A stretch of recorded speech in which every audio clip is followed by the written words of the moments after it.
stampinCatCrew.com. Today we're going to make this Under the Sea and Sea of Textures card.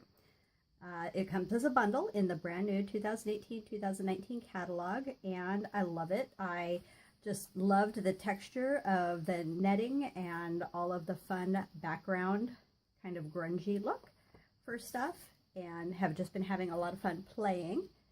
So I had an idea to do some things for some coral. This is actually one of the cards I made for a color challenge on StampinCatCrew.com. We do a color challenge every week and give away free blog candy.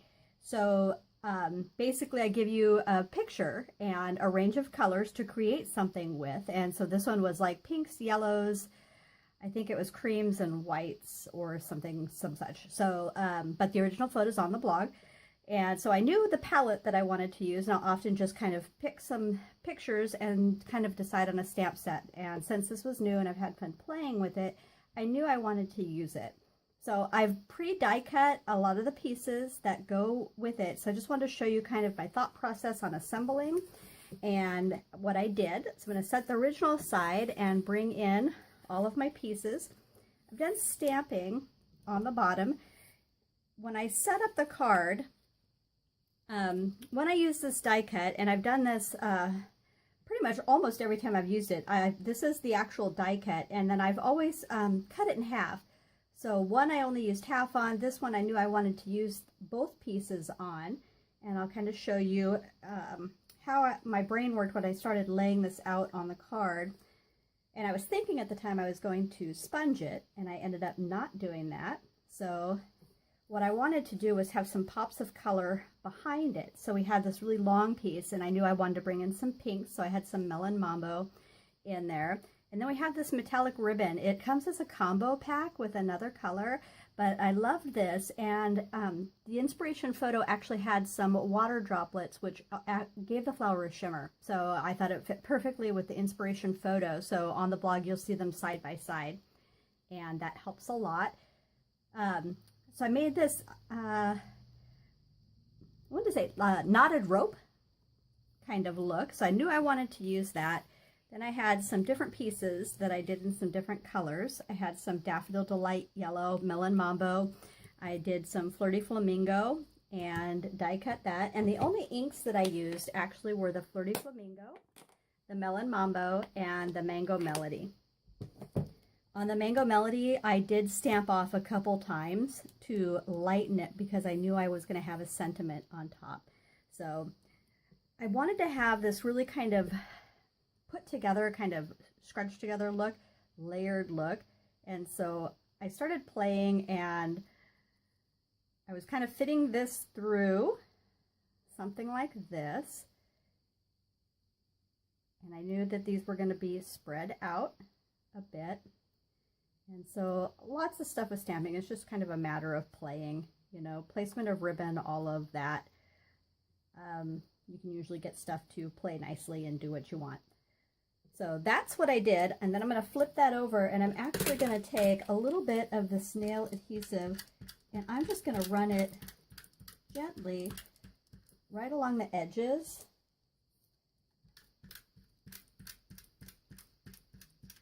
Just to get enough to attach down. And I'm going to do it on this top layer, and I'll show you why.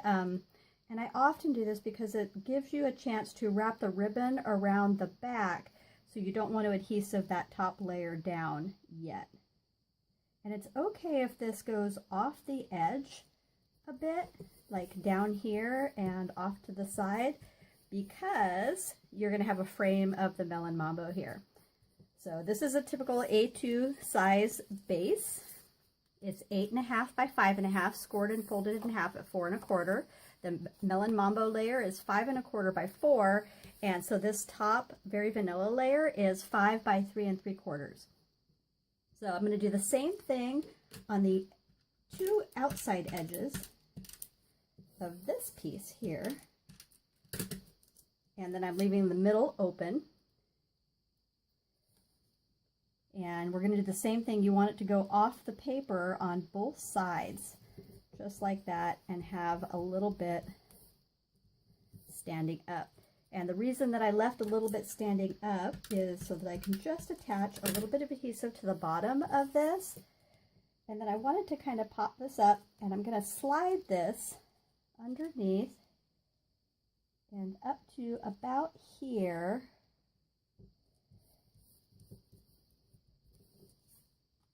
Like so. And then this layer,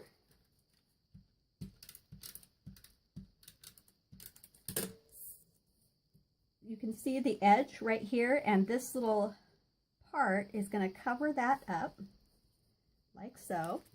And I'm going to add just a little bit of adhesive.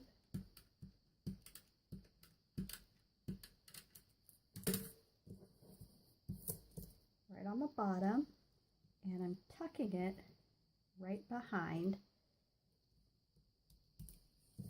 that.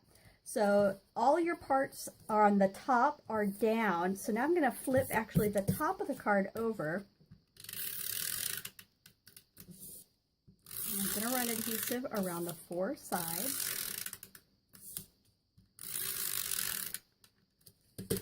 And then before I attach that down, I've done the 2 pieces of ribbon, and when I was originally kind of putting the card together, and I do this kind of run it through my brain in a thought process, and then I cut pieces and I don't attach them down. I just kind of lay them all out how I'm thinking I may want them to go. And so I measured at that time, and I think this ended up being about 5 inches long with 3 knots, and this ended up being about 8 inches long with 4 knots, because I knew I was going to have it a little bit swirled to give it that kind of wrinkly look on the bottom. So, because you don't want it just strung straight across. So what I'm doing is I'm attaching the bottom, the edge of the ribbon, pardon me, on the back side of the cardstock where I had the ribbon already attached, and I'm leaving it loose on the front. So I'm going to go back over the ribbon and add some adhesive like so, and then center this right on here, and then to lay down the rest of the ribbon, I'm actually going to use some glue dots, and that's kind of a process in motion type of thing.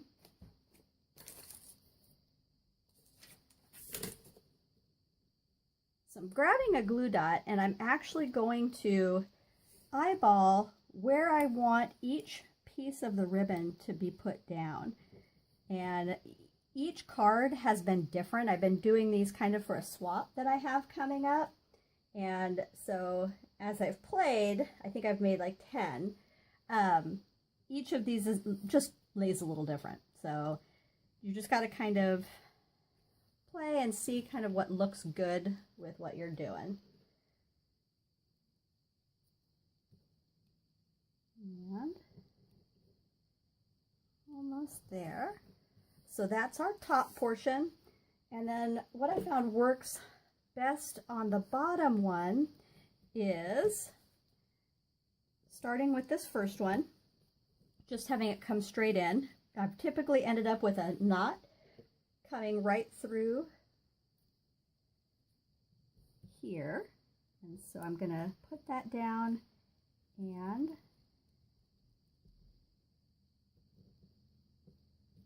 lay that there.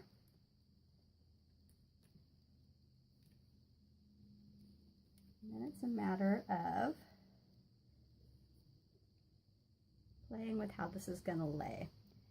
And so you can kind of see the thought process, such as it is. And one more.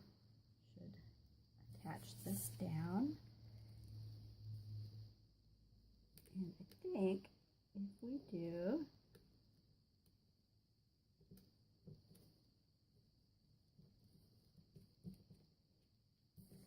just about there.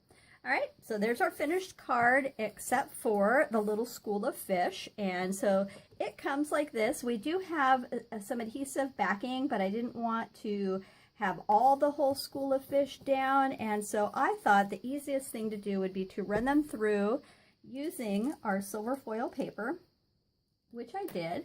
And then I just picked about 6 of the fish and put them out, kind of laying them down. And then I took our fine tip glue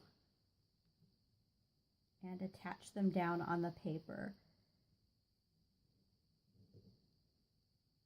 And so what I'm doing is I'm going to put them just about where I want them to go. And then what I'm going to do is I'm going to grab the fine tip glue and we'll fast forward through that so that you don't have to sit through that process.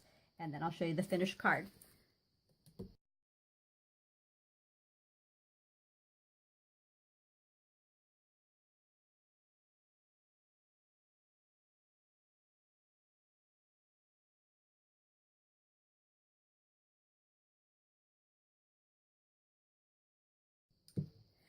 Okay, so this is our finished card. We've got our little school of fish on there. And I always tell you, remember to make your envelopes pretty. And I haven't finished putting the fish on my other cards, so I'm just going to leave these here and have some fun playing. And that's it. Thank you so much for stopping by. I hope you get inspired and just have some time to be creative. Happy creating. Take care.